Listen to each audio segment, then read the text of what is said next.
ও বাদশাহ, আমার এই আদরের কন্যাটাকে একটা ঘরের মধ্যে যদি রাখা হয় আর মেয়েটাকে যদি আমি একটা দায়িত্ব দেই বাবা, বাদশার পক্ষ থেকে আমি পুরস্কার পাবো, তুমিও পুরস্কার পাবা। এই মুসলমান ছেলেটাকে যেভাবেই হোক খ্রিস্টান বানাইতে হবে। তোমার এই সৌন্দর্য দেখাইয়া লোভ লাগাইয়া তাকে প্রেমের মধ্যে ফালাইয়া দাও। তোমার প্রেমে যখন পড়বে, যখন তোমাকে বিবাহের প্রস্তাব দেবে, তুমি বলবা আমি এমনি রাজি হব না, তুমি হইলা মুসলমান, আমি হইলাম খ্রিস্টান। আরে তুমি যদি আমাকে বিবাহ করতে চাও, তোমার মুসলমানি ধর্ম বাদ দিয়ে আমার খ্রিস্টান ধর্ম গ্রহণ করো। সে সত্যিকার মুমিনের গুণ কি কি হবে? একজন সত্যিকার মুমিনের কি কি গুণ থাকা লাগবে, সেই গুণের কথা আল্লাহ তাআলা এই সূরার এই শুরু দিয়ে আল্লাহ তাআলা বলে দিয়েছেন সূরা আনফালের মধ্যে। এক নম্বর যে গুণটা মুমিনের, সেই গুণটা কি আল্লাহ তাআলা বলেন? আল্লাহ বলেন বিসমিল্লাহির রহমানির রহিম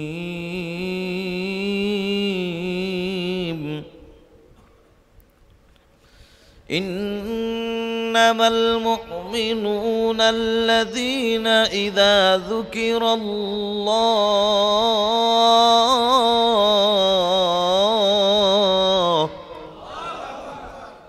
যুকিরাল্লাহু ওয়াজিলাত কুলুবুহুম। সত্যিকার মুমিনের এক নম্বর গুণ হলো, মুমিন যখন আল্লাহর নামের আওয়াজ শুনবে, মুমিন যখন আল্লাহর কথা স্মরণ হবে, মুমিনের দিলের মধ্যে একটা কম্পন সৃষ্টি হয়ে যাবে। সুবহানাল্লাহ।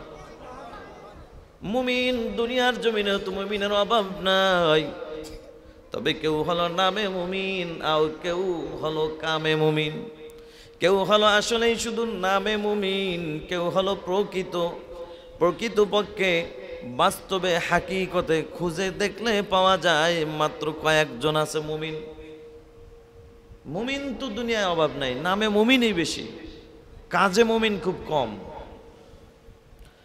সত্যিকার মুমিনের এক নম্বর গুণটা থাকবে, মুমিন যখন আল্লাহর কথা স্মরণ হবে, আল্লাহর কথা স্মরণ হওয়ার সাথে সাথেই সে যে অবস্থায় থাকুক না কেন, তার দিলের মধ্যে একটা কম্পন সৃষ্টি হয়ে যাবে। যেমন নাকি আপনি গুনাহ করার জন্য প্রস্তুতি নিচ্ছেন, গুনার কাজে জড়িত হয়ে যাবেন, ঠিক এমন সময় আপনার অন্তরে ওই মালিক আল্লাহর ভয় ঢুকে গেছে, আল্লাহর কথা স্মরণ হয়ে গেছে, সাথে সাথে আপনি গুনাহটা ছেড়ে দিলেন। সূরা নাজিয়ার মধ্যে আল্লাহ তাআলা বলেন ওয়া আম্মা মান খাফা মাকামা রাব্বিহি ওয়া নাহান নাফসা আনিল হাওয়া ফাইন্নাল জান্নাতা হিয়াল মাওয়া।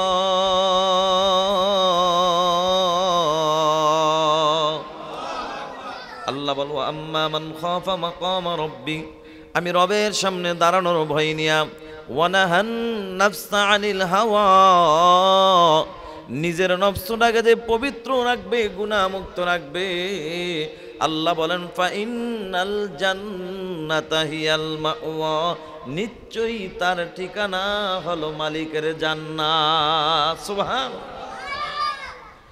যুবক ভাইয়েরা, বৃদ্ধ বাবাজিরা, ও হিরাজিনের মুসলমান, আমি দেখতে চাই আল্লাহর তৈরি ওই জান্নাতে যাওয়ার আশা আপনাদের কার কার আছে? একটু হাতটা জাগান।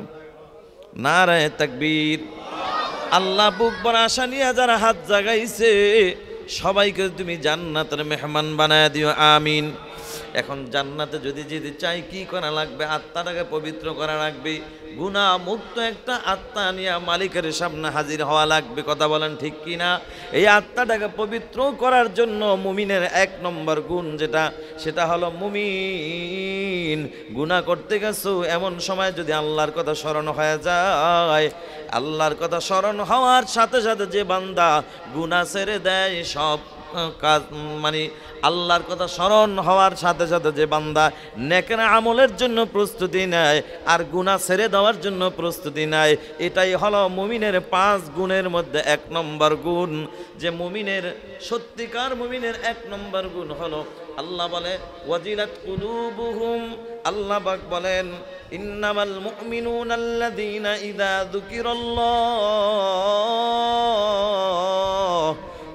যুকিরাল্লাহু ওয়াজিলাত কুলুবুহুম, বলে আল্লাহর নামের কথা স্মরণ হওয়ার সাথে সাথে মুমিনের অন্তরে একটা কম্পন সৃষ্টি হয়ে যায়। সুবহানাল্লাহ। মুমিনের অন্তরে একটা কম্পন সৃষ্টি হয়ে যায়। যখনই কম্পন সৃষ্টি হয়ে যাবে, সত্যিকার মুমিন তখন গুনার কাজও করতে পারবে না, নেকের কাজও ছাড়তে পারবে না। কতক্ষণ ঠিক কিনা? 2টি গুণ তার ভিতরে চলে আসবে। একটা হলো গুনাহ ছেড়ে দেওয়া, একটা হলো নেক আমল ধরা। ভাইয়েরা আমার, এটার বাস্তব প্রমাণ হলো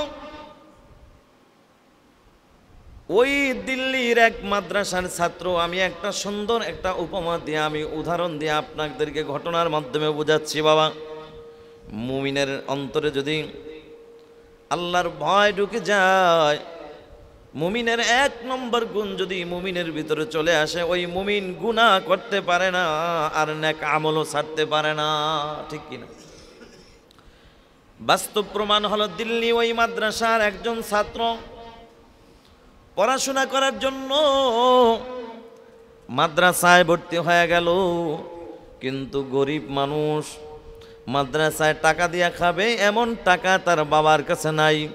কিন্তু বাবার মনে বড় শখ, বড় আশা, আমার ছেলেটাকে আমি হক্কানি একজন হাফেজ আলেম বানাবো।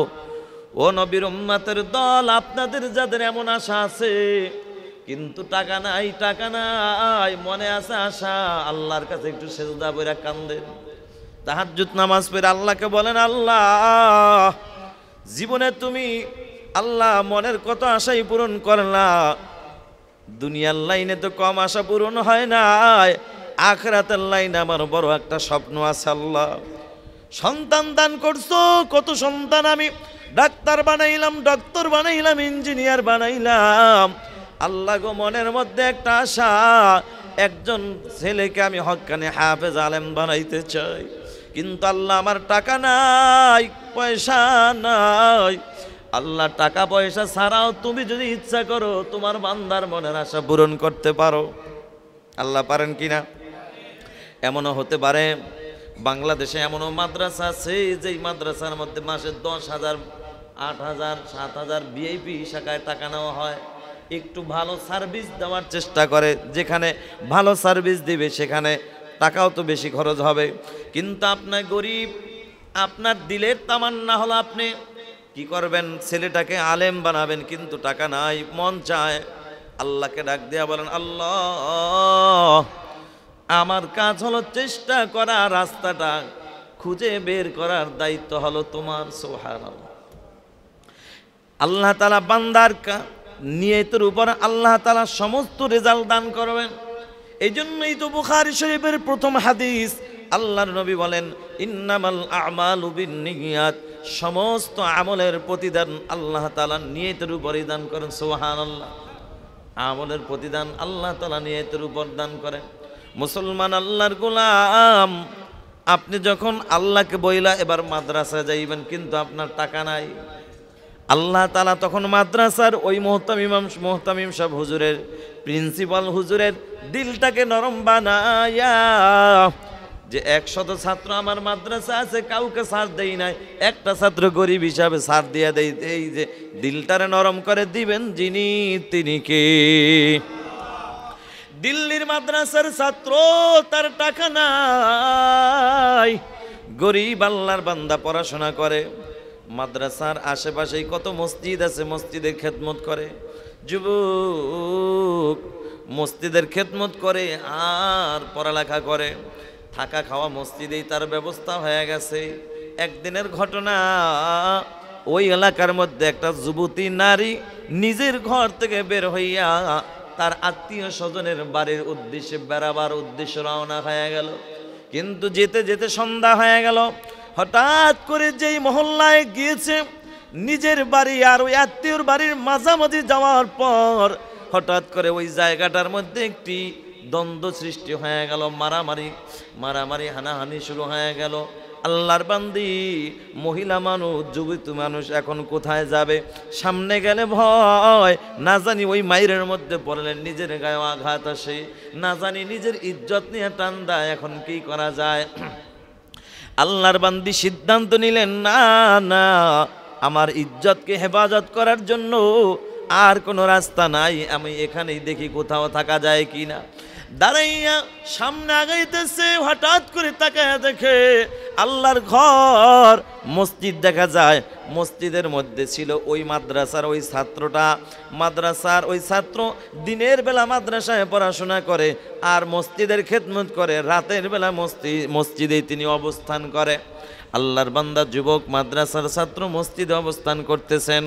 এমন সময় মেয়েটা যাইয়া মসজিদের কিনারায় দাঁড়ায়। এবার যুবক ছেলেটা, ওই মাদ্রাসার ছাত্র, বাথরুমের হাজত হয়েছে, মসজিদ থেকে বের হয়ে গেল। বের হয়ে তাকায়া দেখে সুন্দরী যুবতী একটা নারী এখানে দাঁড়ায় রইছে।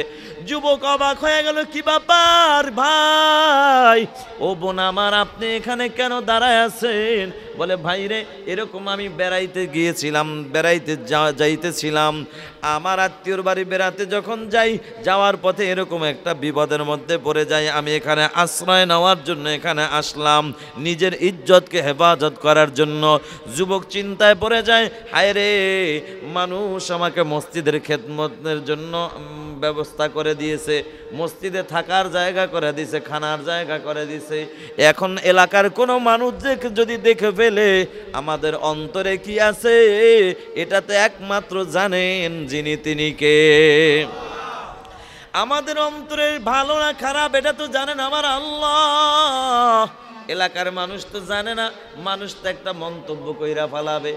এরপরে তো এখানেই সীমাবদ্ধ নয়, মানুষ যদি মন্তব্য করে, খারাপ একটা ধারণা করে, তাহলে মাদ্রাসার ছাত্রদের উপরও ধারণাটা চলে আসবে।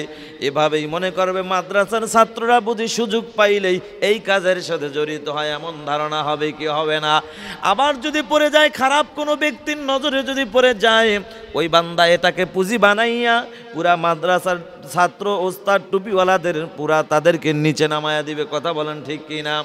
এই জন্য আল্লাহর বান্দা যুবক ডাক দিয়া কও, ও যুবতী বোন, আমার মন বলে তুমি এখানে থাকলে আমার বিপদ হবে, তুমি এখান থেকে চলে যাও।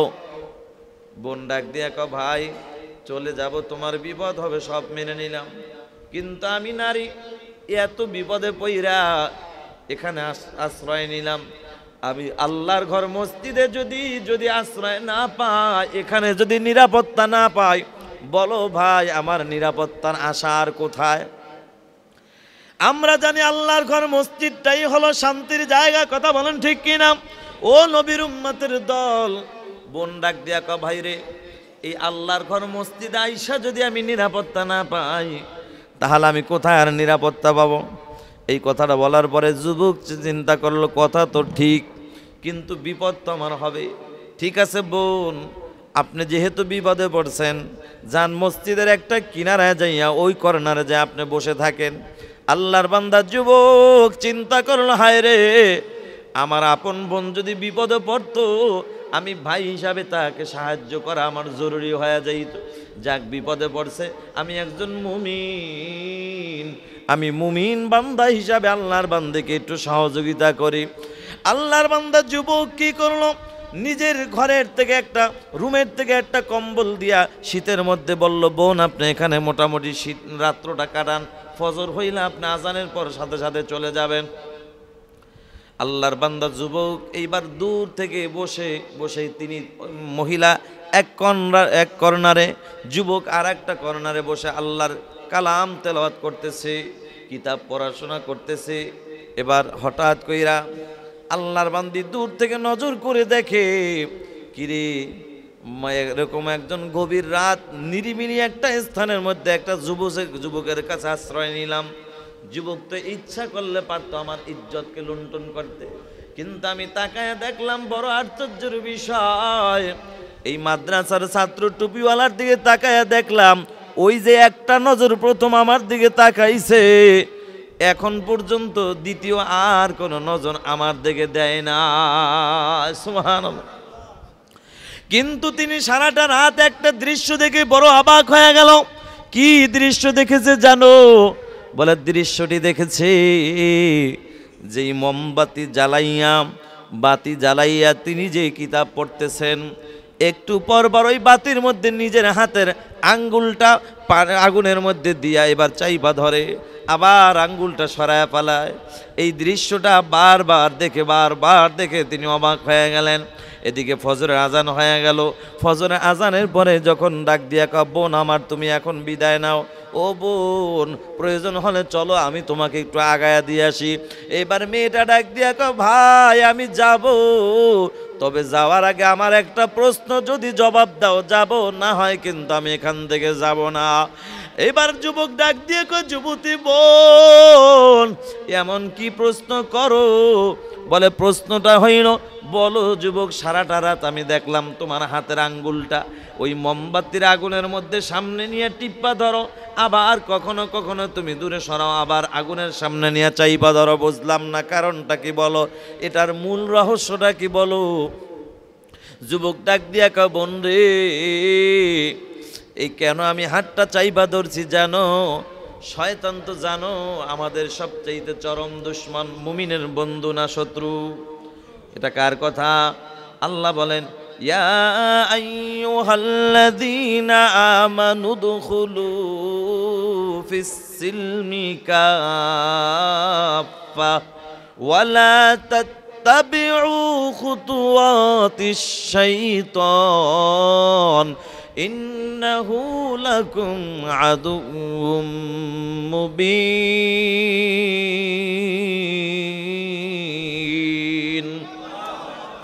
আল্লাহ বলো, ইমানদার পরিপূর্ণভাবে ইসলামের মধ্যে পুরাপুরি প্রবেশ করো, খবরদার শয়তানের পথ অনুসরণ করিও না। আল্লাহ বলেন, কারণ জানো নিশ্চয়ই শয়তান হলো মুমিনের জন্য, শয়তান হলো প্রকাশ্য দুশমন। এটা আল্লাহ পাকের কথা। এবার যুবক ডাক দিয়ে কয়, যুবতী বোন, ও যুবতী বোন, আমরা মুসলমান, আমাদের চরম দুশমন হলো মিস্টার ইবলিস, শয়তান। শয়তান বারবার আমাকে ধোঁকা দিচ্ছে। এরে যুবক, এমন সুবর্ণ সুযোগ আর পাবি না। একা একটা নারীকে, সুন্দরী নারীকে পাইছো, যা যা মনের আশা পূরণ কর, যৌবনের চাহিদা পূরণ কর। যখন শয়তান বারবার ধোঁকা দেয় আর আমার নফসটা যখন রাজি হয়ে যায়, তখন আমি তাড়াতাড়ি আঙ্গুলটারে ধইরা আমি ওই কি করি, মমের আগুনের মধ্যে দিয়া একটু চাইবা ধরি। মনকে তখন বলি, মন, দুনিয়ার সাধারণ আগুনের তাপ তুমি সহ্য করতে পারো না, তাহলে দুনিয়ার আগুনের চাইতে কোটি কোটি গুণ তেজের আগুন হলো জাহান্নামের আগুন। ওই জাহান্নামের আগুন তুমি কেমনে সহ্য করবা? তখন আমি মনকে আগুনটার মধ্যে হাতটাকে চাপ দিয়ে আমি আমার মনকে বুঝাই, মন সাবধান হয়ে যাও। ও বোন আমার, যখন এই শয়তান আমাকে ধোঁকার মধ্যে ফালাইতো, তখন আমি আগুনের মধ্যে হাতটা ধইরা আমি তাড়াতাড়ি নিজেকে সংশোধন করতাম। ওরে মুসলমান যুবক ভাই, খাঁটি মুমিনের এক নম্বর গুণ হলো, মুমিনের অন্তরে যখন আল্লাহর কথা স্মরণ হয়ে যাবে, মুমিন জায়গায় গুনাহ থেকে ব্রেক হয়ে যাবে। মুমিনের অন্তরে যখন আল্লাহর কথা স্মরণ হয়ে যাবে, মুমিন সাথে সাথে নেক আমলের জন্য প্রস্তুত হয়ে যাবে। ঠিক কি না? যুবতী বোন তো এখন চলে গেল। বাড়িতে যাওয়ার পর সবাই চিন্তায় পড়ে গেল, কি ব্যাপার, সারাটা রাত তুমি কোথায় কাটাইলা, কার কাছে কাটাইলা বলো? মেয়েটা ডাক দিয়া কয়, ও আমার বাবা, ও আমার মা, ও আমার আত্মীয় স্বজন, শুনে নাও, আমি যাওয়ার পথে এমন একটা বিপদে পড়ে গেলাম। এখন বিপদ থেকে কে আমাকে বাঁচাবে? আমি একটা আল্লাহর ঘর মসজিদে আমি উপস্থিত হইলাম। ঘটনা বিস্তারিত সব খুলে বলার পর সাথে সাথে যুবকের চরিত্রের কথাও সব খুলে বলল। কথাটা বলার পরে সবাই অবাক হইয়া বলে, এত ভালো যুবকের কাছে যাওয়ার কারণেই তো আল্লাহ তোমাকে বাঁচায়া দিয়েছে, না হয় তোমার ইজ্জত নিয়ে তুমি ফিরতে পারতা না। যুবতী বোন সিদ্ধান্ত নিয়ে ফেলেছে, মনের মধ্যে তার ভিতরে একটা অন্যরকম একটা চিন্তা ঢুকে গেল। এখন যুবতী বোনের ওই মেয়েটার বাবা ছিল বহু টাকাওয়ালা, কোটি কোটি টাকার মালিক। এখন মেয়েটাকে বিবাহ দিবে সিদ্ধান্ত নিয়ে ফেলেছে। অনেক টাকাওয়ালা, অনেক বাড়িওয়ালা, অনেক শিক্ষিত ছেলেরা তার ব্যাপারে প্রস্তাব দেয়। আল্লাহর বান্দি রাজি হয় না। আল্লাহর বান্দির একটাই কথা, ও আমার বাবা, দুনিয়াটা থাকার জায়গা নয়, দুনিয়াটা আসলেই থাকার জন্য আমরা আসি নাই। আর দুনিয়া সিজনুল মুমিন ওয়া জান্নাতুল কাফির, দুনিয়াটা হলো মুমিনদের জন্য কয়েদখানা, জেলখানা, আর বেঈমানদের জন্য হলো শান্তির জায়গা, জান্নাতখানা। মুমিনরা দুনিয়াতে কষ্ট করবে, সামান্য দুনিয়ার হায়াতের জিন্দেগিতে একটু কষ্ট করবে, আখিরাতের স্থায়ী জীবনে সুখ শুরু হবে, আর কোনোদিন শেষ হবে না। সুবহানাল্লাহ। বাবা, আমি দুনিয়ার হায়াতের জিন্দিগিতে দুনিয়াবি কোনো ছেলে চাই না, বেআমলওয়ালা কোনো ছেলে চাই না। বাবা, এই ছেলেটার কাছে একটা রাত্র আমি থাইকা তার তাকওয়া দেখে, তার আল্লাহ পাক রব্বুল আলামিনের ভয় তার অন্তরে এতটা বেশি, এই তাকওয়া নামক একটা সম্পদ তার ভিতর আছে যার মধ্যে কোনো ভেজাল নাই। এই তাকওয়াওয়ালা যুবক, দিনদার যুবকের ব্যাপারে আমার মনটা গলে গেছে। ও বাবা, জীবনে বিবাহ যদি বসত হয়, এই মাদ্রাসার ছাত্র টুপিওয়ালা তাকওয়ালা যুবকের কাছে আমি বিবাহ বসবো। সুবহানাল্লাহ। আমি এখানেই বিবাহ বসবো, না হয় আমি আর বিবাহই বসবো না।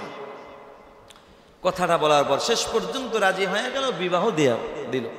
ভাই আমার, বুঝাইতে চাইলাম, সূরা আনফালের মধ্যে আল্লাহ তাআলা মুমিনের 5টি গুণ, 5টি বৈশিষ্ট্য বর্ণনা করেছেন। এই 5 গুণের মধ্যে 1 নম্বর গুণ হলো সত্যিকার মুমিন কারা,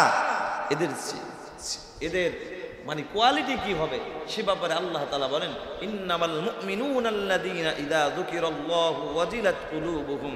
সত্যিকার মুমিনের 1 নম্বর গুণ হবে, মুমিনের অন্তরে যখন আল্লাহর কথা স্মরণ হবে, সাথে সাথে মুমিনের কলব, অন্তরের মধ্যে একটা কম্পন সৃষ্টি হয়ে যাবে। সুবহানাল্লাহ। আর এই কম্পনটা সৃষ্টি হওয়াটাই এটা হলো খাঁটি মুমিনের 1 নম্বর গুণ। এটাই হলো 1 নম্বর মুমিনের 1 নম্বর গুণ। মুমিন তো অনেক আছে, কিন্তু 1 নম্বর 2 নম্বর নাম্বারের কোনো শেষ নাই। যারা 1 নম্বর মুমিন, মসজিদে আজান চলছে, 1 নম্বর মুমিন, আর দুনিয়াবি কাজ নিয়ে বসে থাকতে পারে না। দুনিয়ার কোনো মায়া, দুনিয়ার মোহব্বত অন্তরে থাকতেই পারে না। হ্যাঁ, থাকবে, তবে আল্লাহর মোহব্বতটাই তার অন্তরে সবচেয়ে উপরে থাকবে। এজন্য ভাই, 1 নম্বর গুণ আমরা অর্জন করতে পারবো তো ইনশাআল্লাহ, ইনশাআল্লাহ। 2 নম্বর গুণ হলো, আল্লাহ বলেন, وَإِذَا تُلِيَتْ عَلَيْهِمْ آيَاتُهُ زَادَتْهُمْ إِيمَانًا।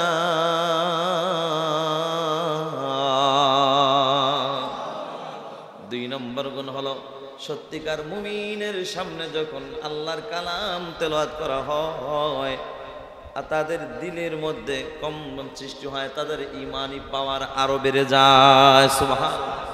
وَإِذَا تُلِيَتْ عَلَيْهِمْ آيَاتُهُ زَادَتْهُمْ إِيمَانًا।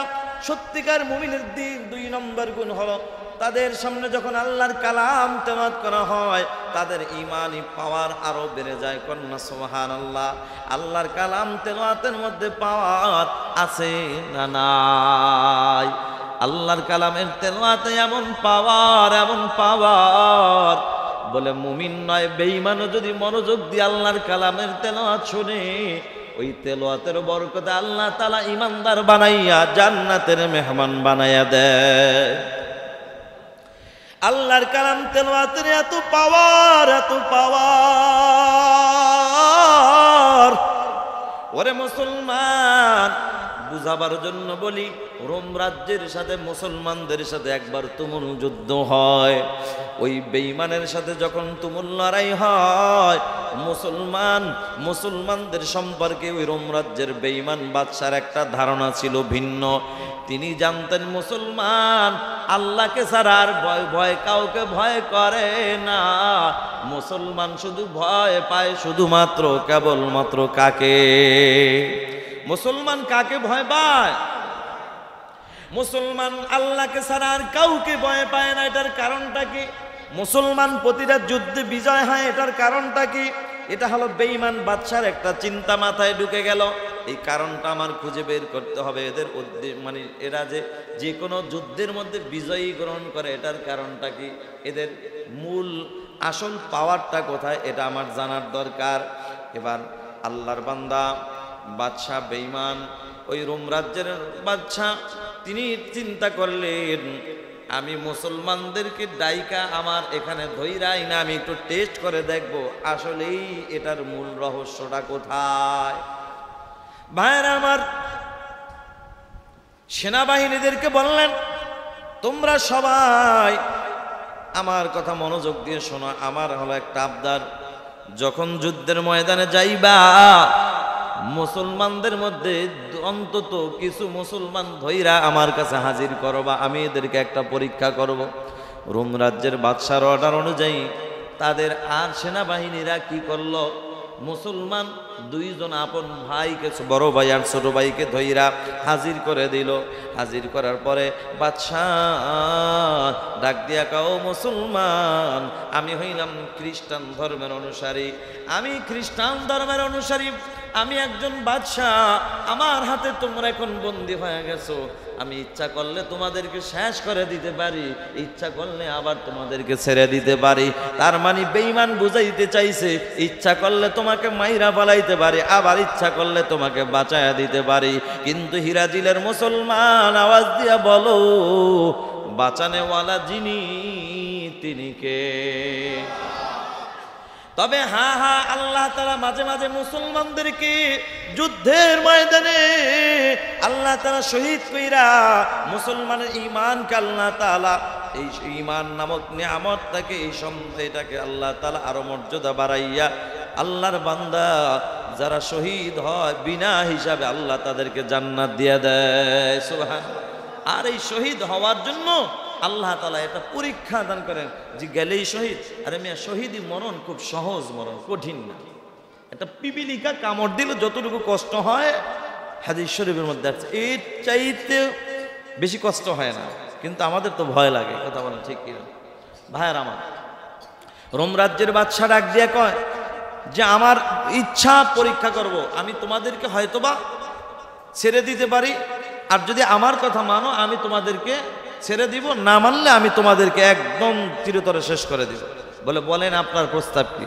বলে আমি একজন খ্রিস্ট ধর্মের অনুসারী, আমি চাই তোমরাও এখন মুহাম্মাদের ধর্ম বাদ দিয়ে আমাদের খ্রিস্টান ধর্ম গ্রহণ করো। নাউজুবিল্লাহ। ঈমান যাদের মজবুত হয়, ঈমানি পাওয়ার এত বেশি এত বেশি, যেমন আল্লাহ বলেন ওয়াল্লাযীনা আমানু আশাদ্দু হুব্বাল লিল্লাহ, যারা ইমানদার সবচাইতে বেশি ভালোবাসে আমি আল্লাহকে। মুসলমান দুই ভাইকে ডাক দিয়া কয়, ও আল্লাহর বান্দারা, তোমরা যদি আমার খ্রিস্ট ধর্ম অনুসরণ করো, গ্রহণ করো মুসলমানের ধর্ম বাদ দিয়া, তাইলে আমি আমার আদরের কন্যা আছে তোমাদের কাছে বিবাহ দিব, আমি রোম রাজ্যের অর্ধেক তোমাদের নামে লিখে দিব। মুসলমান দুইজন ডাক দিয়া কয়, বাদশাহ, আমরা মুসলমান তো দুনিয়ার দার নয়, দুনিয়ার লোভী নয়, আমরা মুসলমান তো দুনিয়ার পাগল না, আমরা মুসলমান তো আখিরাতের পাগল। আমরা তোমার লোভে পড়বো না, তুমি যতই লোভ দেখাও নাকি কোনো কাজ হবে না। দুইজন যুবক ডাক দিয়ে কয়, বাদশাহ, আরে আমরা তো এমন আল্লাহর উপর ঈমান এনেছি, আমাদের অন্তরে তো আল্লাহর ভালোবাসা, রাসূলের ভালোবাসা এত বেশি, আমরা জীবন দিতে রাজি, কিন্তু ঈমান নামক নিয়ামত দিতে রাজি না। এখন এবার বাদশা চিন্তা করলো কি করা যায়। ও জল্লাদ, তাড়াতাড়ি আগুনের ব্যবস্থা করো, ডেগের ব্যবস্থা করো, তেলের ব্যবস্থা করো। বাদশার অর্ডার পাইয়া সব ব্যবস্থা করলো। বড় ভাই ছোট ভাই দুইজনকে এবার একত্রিত কইরা ভয় দেখাইলো। মুসলমান ভয় পায় না, কয় তুমি যা করার ইচ্ছা তাই করো, কিন্তু আমরা ঈমান ছাড়ব না। কথাটা বলার পর বাদশার মাথা গরম। বাদশা ডাক দিয়া কয়, ও জল্লাদ, তাড়াতাড়ি এই লোকটাকে তাড়াতাড়ি আগুনে ফালাও। ছোট ভাইকে রাইখা বড় ভাইকে আগুনের মধ্যে ফালায়া দিছে। আল্লাহর বান্দা সাথে সাথে সেখানে তেলের মধ্যে পইরা শহীদ হইয়া আল্লাহর বান্দা জান্নাতে চলে গেছে। ওরে মুসলমান নবীর উম্মতের দল, এখন ছোট ভাইকে ডাক দিয়া কয়, এখন তুমি কি করবা? আরে তোমার সামনেই তোমার ভাইকে শহীদ করে দিলাম, তোমার ভাইকে শেষ করে দিলাম, এখন তোমার সিদ্ধান্ত, এখনো সময় আছে, তাড়াতাড়ি আমার ধর্ম অনুসরণ করো, মুহাম্মদের ধর্ম বাদ দিয়া। ছোট ভাই এখন চোখের পানি ফালায়া কান্দে। তার কান্নার কারণটা জিজ্ঞেস করলো। মনে হয় তুমি ভয়ে কান্না করো, কোনো ভয় নাই, বলো তুমি আমাদের খ্রিস্টান ধর্ম গ্রহণ করো বা কিনা। ছোট ভাই এইবার ডাক দিয়া কয়, ও বাদশাহ, তুমি দেখতেছো আমি চোখের পানি ফালায়া কান্দি, তবে এই কান্দনটা কিন্তু আমার মরণের ভয়ে কান্না নয়। এই কারণটা হলো আমার মালিক আল্লাহর মোহাব্বত নিয়ে কান্দি। ডাক দিয়ে বলি, আল্লাহ, তুমি আমাকে এমন ভাবে ইমানি পরীক্ষার মধ্যে পালাইবারে মালিক, কেন তুমি আমাকে একটা জীবন দিলা? আল্লাহ, তুমি যদি 100 জীবন যদি আমাকে দিতা, 100 জীবন তোমার রাস্তায় দিয়ে আমি প্রমাণ করতাম দুনিয়ার সব কিছুর চাইতে আমি তোমাকে অনেক ভালোবাসি। অবাক হয়ে গেল বাদশা, তাইলে আর কাজ হবে না, এই জল্লাদ তাড়াতাড়ি একেও ফালায়া দাও। কিন্তু হঠাৎ করে উজির ডাক দিয়া কয়, বাদশাহ কোনো টেনশন নাই, এর আগুনে ফেলায় লাভ নাই, আপনি যদি অনুমতি দেন আমাকে 40টা দিন সময় দেন, আমি 40 দিন হাতে পাইলে আমি ওরে খ্রিস্টান বানাইয়া তারপর আমি আপনার দরবারে হাজির করব। কন্যা নাউজুবিল্লাহ। বাদশাহ কয়, এটা কেমনে করবা, কিভাবে সম্ভব? কয়, বাদশাহ আমার একটা সুন্দরী, আমার একটা কন্যা আছে, সুন্দরী রূপসী কন্যা, যেই মেয়েটার জন্য এলাকার যুবকরা পাগল, বহু দূর থেকে বহু প্রস্তাব আসে, আমি কাউকে দেই না। ও বাদশাহ, আমার এই আদরের কন্যাটাকে একটা ঘরের মধ্যে যদি রাখা হয় আর মেয়েটাকে যদি আমি একটা দায়িত্ব দেই, বাবা, বাদশার পক্ষ থেকে আমি পুরস্কার পাবো, তুমিও পুরস্কার পাবা। এই মুসলমান ছেলেটাকে যেভাবেই হোক খ্রিস্টান বানাইতে হবে। তোমার সুন্দরী রূপরী, তুমি সুন্দরী, তোমার এই সৌন্দর্য দেখাইয়া লোভ লাগাইয়া তাকে প্রেমের মধ্যে ফালাইয়া দাও। তোমার প্রেমে যখন পড়বে, যখন তোমাকে বিবাহের প্রস্তাব দেবে, তুমি বলবা আমি এমনি রাজি হব না, তুমি হইলাম মুসলমান, আমি হইলাম খ্রিস্টান। আরে তুমি যদি আমাকে বিবাহ করতে চাও, তোমার মুসলমানি ধর্ম বাদ দিয়ে আমার খ্রিস্টান ধর্ম গ্রহণ করো। বাদশাহ কয়, তোমার চিন্তাটা তো খুব দারুণ চিন্তা, যাও, সুযোগ দিয়া দিলাম। এবার বাবাজিরা আমার সংক্ষেপ করতেছি, মন্ত্রী মহোদয় যখন নিয়ে গেল, নেওয়ার পরে মেয়েটাকে ডাক দিয়া কয়, মারে, বাদশার পক্ষ থেকে আমরা বড় পুরস্কার পাবো যদি ছেলেটাকে খ্রিস্টান বানানো যায়। ও নবীর উম্মতের দল, মুসলমান তো দুনিয়ার কোনো কিছুর লোভ করে না, মুসলমান তো দুনিয়ার কাউকে ভয় পায় না। মুসলমান ভয় যাকে পান তিনি কে? আল্লাহ বলে, ইয়া আইয়ুহাল্লাযীনা আমানুত্তাকুল্লাহ হাক্কা তুকাতিহি ওয়া লা তামুতুন্না ইল্লা ওয়া আনতুম মুসলিমুন।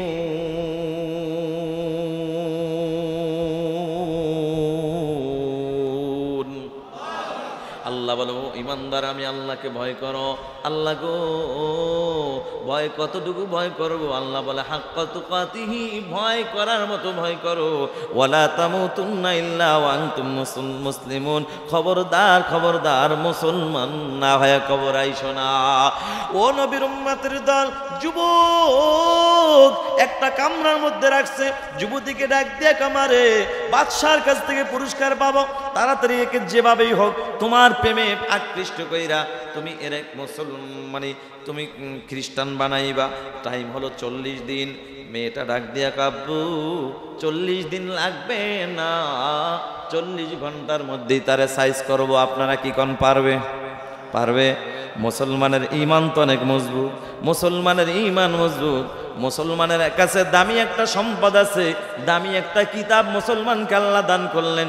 নবী মুহাম্মদুর রাসূলুল্লাহ সাল্লাল্লাহু আলাইহি সাল্লামের উপর নাজিল করলেন। কিতাবের নাম হলো আল কোরআন। এই কোরআনের ছোঁয়া যেখানে লেগে যায়, আরে এই কোরআন ওয়ালাকে তো খারাপ বানাইতে পারবে না, খ্রিস্টান বানাইতে পারবে না, বরং এই কোরআন ওয়ালার কাছে তাইকা কোরআনের সোহবাতে খ্রিস্টান মুসলমান হওয়ার সম্ভাবনা আছে। কথা কোন ঠিক কিনা ভাইরা আমার? এখন তো যুবক যুবতী দুইজনকেই একই কামরা রাখা হয়, টাইম হলো 40 দিন।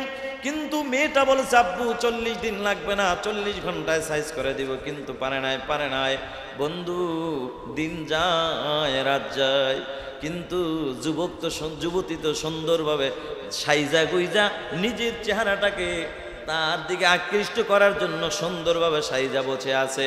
কিন্তু যতই সাজুক কোনো কাম হবে না, কারণ যুবক আল্লাহর বান্দার অন্তরে ভয় আছে, যার তার কার ভয়।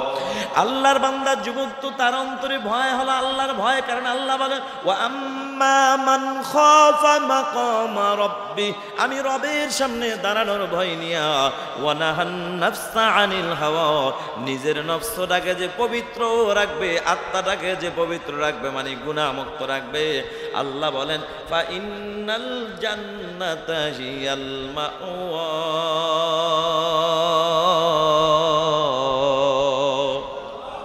নিশ্চয়ই তার ঠিকানা হলো জান্নাত। যুবক তো এখন মেয়ের প্রেমে পড়ে নাই, প্রেমে পড়বে কিভাবে? যুবক তো একবারও মেয়ের চেহারার দিকে তাকায় নাই। দিনের বেলা সারা দিন আল্লাহর কালাম তেলাওয়াত করার জন্য বসে যায়, আল্লাহু আকবার। দিনের বেলা আল্লাহর কালাম তেলাওয়াত করে কাটায়, আর রাতের বেলা আল্লাহর বান্দা নামাজ পড়ে পড়ে সারাটা রাত কাটায়া দেয়। দিনের বেলা আল্লাহর কালাম তেলাওয়াত করে কাটায়, রাতের বেলা আল্লাহর কুদরতি কদমে সেজদা দিয়া কাটায়া দেয়। এভাবে দিন যায় রাত যায়, যাইতে যাইতে যাইতে যাইতে 39 দিন শেষ হয়ে গেছে। বাবা ডাক দিয়া কিরে মা, তুই না বললি ও 40 ঘন্টার মধ্যে শেষ করবি? কই 40 দিন তো পার হয়ে যাবে, মাত্র একদিন বাকি। আমি বাচ্চার কাছে কিভাবে মুখ দেখাবো রে মা? যদি আমি ছেলেটাকে খ্রিস্টান বানাইতে না পারি, তাহলে মরণ তো তোরও আছে আমারও আছে। তবে যদি পারি তাহলে পুরস্কার পাবো, না পারলে কিন্তু আমাদের খবর আছে। মেয়েটা ডাক দিয়া বাবা, বাদশার কাছ থেকে যাইয়া আরো কিছুদিন সময় বাড়ায় নিয়ে আসো। আমি কথা দিলাম বাবা, যদি 8-10টা দিন বাড়ায় আনতে পারো, 50 দিনের মধ্যে আমি শেষ করে ফেলবো। আল্লাহর বান্দা বাদশার কাছে যাইয়া সময় আরো 10 দিন বাড়ায় আনলো। কিন্তু মুসলমান 40 দিন পার হয়ে গেল, 41 দিন গেল, 42, 43, এভাবে যাইতে যাইতে যখন 49 হয়ে গেল, এখনো দেখে কিরে যুবক তো একবারও সুন্দরী নারীর দিকে তাকায় নাই। যুবক তো একবারও সুন্দরী নারীর দিকে তাকায় নাই। এখন 49 দিন, ঘটনা তো ঘইটা গেল অন্যটা। কি ঘটনা ঘইটা গেল? যুবতী এবার ডাক, যুবকের পাউডার দুইটা জড়ায় দুইটা ডাক দিয়ে কাও, যুবক ভাই আজকে 40টা দিন পার হয়ে গেল, 49 দিনও পার হয়ে গেল।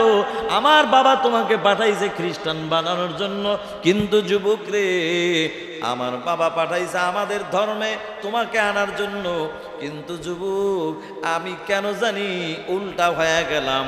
আমার ধর্মে আর তোমাকে আনার দরকার নাই। আমি বহু চেষ্টা করে দেখলাম, তুমি যেই মালিক আল্লাহর পাগল, আমার আর দেরি কইরো না, আমারও তাড়াতাড়ি কালেমা পড়া মুসলমান বানাইয়া ওই মালিক আল্লাহর পাগল বানাইয়া দাও। দুইজনে মুসলমান হয়ে গেল। কয় কি করা যায়? কয় চলো। মেয়েটা ডাক দিয়া কয় চলো ভাই চলো, আমার বাবার টাকার পয়সার অভাব নাই, চলো কিছু টাকা পয়সা নিয়ে আর একটা ঘোড়া নিয়ে আমরা চলে যাই, এখান থেকে চলে যাই। যদি আমরা দুইজন এখানে থাকি আমাদের কপালে ভোগ আছে, আমরা চলে যাই। দুইজনে চলে গেল। যাইতে যাইতে যাইতে যাইতে বহু দূর যাওয়ার পরে হঠাৎ করে দুইজন লোক দেখে ঘোড়া নিয়ে আসতেছে। তারা ভয় পেয়ে গেছে, না জানি আমাকে ধরার জন্য সেনাবাহিনী আসছে। কিন্তু ঘটনা তো এমন না, ঘটনা অন্যটা ঘটে গেল। একটু পরে তাকায় দেখে অন্য কেউ নয়, এটা হলো তার সেই ভাই, আপন ভাই, যেই ভাই তেলের মধ্যে পয়রা শহীদ হয়ে গেছে। ভাই ডাক দেখা, ভাই রে ভয় পাইস না, দাঁড়া দাঁড়া দাঁড়া, আল্লাহ পাক আমাকে জান্নাত থেকে পাঠায়া দিছে, যা বান্দা যা যা। এরা এখন মুসলমান হয়ে গেছে। দুইজন হলো পর পুরুষ পর নারী, বেগানা পুরুষ বেগানা নারী এক জায়গায় থাকা যায় না। তাইলে একটা কাজ করো, তাড়াতাড়ি যাইয়া তুমি তাদেরকে বিবাহ পড়াইয়া স্বামী স্ত্রী বানাইয়া দাও। নারে তাকবীর। ইন্নামাল মুমিনুনা আল্লাযীনা ইযা যুকিরাল্লাহু ওয়াজিলাত কুলুবুহুম। সত্যিকার মুমিনের এক নম্বর গুণ হলো, মুমিন যখন আল্লাহর নামের আওয়াজ শুনবে সাথে সাথে দিলের মধ্যে কম্পন সৃষ্টি হয়ে যাবে। ওয়া ইযা তুলিয়াত আলাইহিম আয়াতুহু যাদাতুহুম ঈমানা। মুমিনের দুই নম্বর গুণ হলো, আল্লাহর কালামের তেলাওয়াত শুনলে ঈমানি পাওয়ার বেড়ে যাবে। সুবহানাল্লাহ। এরপরে মুমিনের আরো 3 গুণ, এটা আগামী জুমায় বলবো ইনশাআল্লাহ, যেহেতু সময় কম। আল্লাহ তাআলা আমাদের এই 2 গুণের উপরেই আমল করার তৌফিক